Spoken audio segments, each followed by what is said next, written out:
झूठ का पहाड़ जब ढहने लगे, क्रूरता के किले की दीवार में सेंध लग जाए, रंगे सियार का रंग उतरने लगे, तो वामपंथी उनके सबसे बड़े हितैषी के रूप में उभरते हैं। इस्लामिस्टों ने देश में क्या गदर मचाया है, इससे सभी परिचित हैं। इन कट्टरपंथियों की जिहादी मानसिकता से देश की जनता अवगत हो चुकी है, लेकिन इन चंड वामपंथियों ने बेड़ा उठाया है कि कुछ भी हो जाए, ये कट्टरपंथी देश को हिंसा की आग में झोंक दे, कानून व्यवस्था को ताक पर रखकर अपने शरिया के हिसाब से चलने लगे। उसके बावजूद भी ये उनका ही समर्थन करेंगे।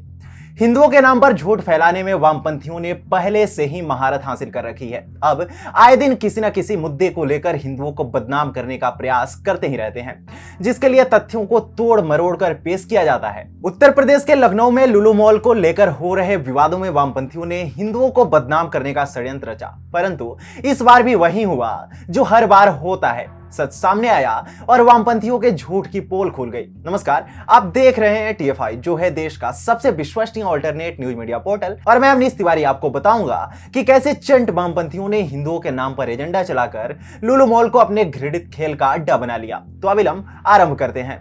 उत्तर प्रदेश की राजधानी लखनऊ में 10 जुलाई को लुलु मॉल का मुख्यमंत्री योगी आदित्यनाथ ने उद्घाटन किया था।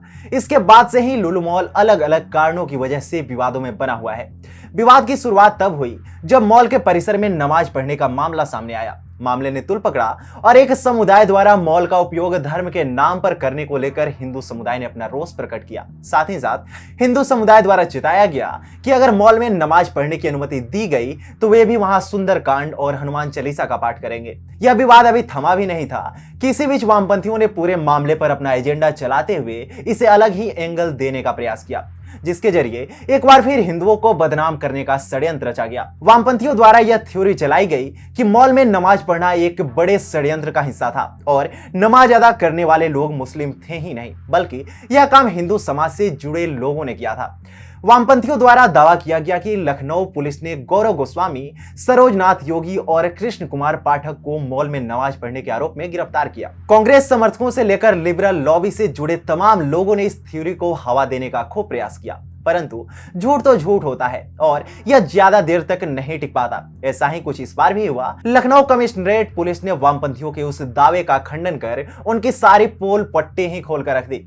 इस दौरान बताया गया कि कैसे चंट वामपंथियों ने तथ्यों को तोड़ मरोड़ कर पेश कर लोगों को भ्रमित करने का प्रयास किया। लखनऊ कमिश्नरेट द्वारा स्पष्ट किया गया कि सोशल मीडिया पर लुलु मॉल प्रकरण के संबंध में कुछ युवकों का नाम लेकर भ्रामक खबरें प्रसारित की जा रही हैं, जो पूर्णतया असत्य हैं। दरअसल पुलिस द्वारा सुंदरकांड का पाठ करने के लिए इन तीनों युवकों को हिरासत में लिया गया था, न कि मुस्लिम बनकर नमाज पढ़ने के आरोप में। यानी वामपंथियों द्वारा चलाया गया एजेंडा सरासर झूठ था। देखा जाए तो लिबरल लॉबी हमेशा से ही इस्लामिस्टों को अपने माथे पर बैठाते आया है। वो हर वक्त इन्हीं प्रयासों में जुटे रहते हैं कि किस तरह से इस्लामवादियों के अपराध पर पर्दा कर दें और पूरा का पूरा ठीकरा हिंदू समाज पर फोड़ दे।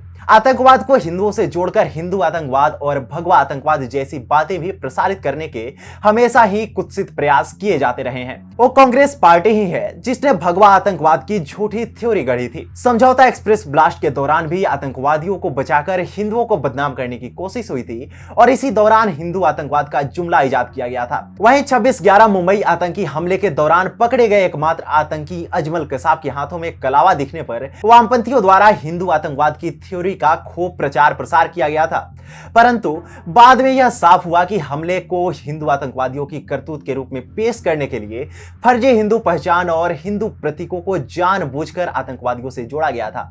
परंतु इसके बाद भी कांग्रेस ने आतंकवाद से हिंदुओं को जोड़ना जारी रखा। दिग्विजय सिंह जैसे कांग्रेस नेता सरेआम हिंदू आतंकवाद की झूठी बातों को बढ़ावा देते रहे। अब लुलु मॉल प्रकरण में भी वामपंथियों द्वारा हिंदुओं से जोड़कर इस पूरे मामले को अलग एंगल देने के प्रयास किए गए, परंतु इस बार भी लिबरल लॉबी अपने एजेंडे में असफल साबित हुई और उनके झूठ का ढोल फट गया है। अगर आपको हमारी वीडियो अच्छी लगी हो और हमारा काम पसंद आया हो तो हमारे चैनल को सब्सक्राइब कर लें।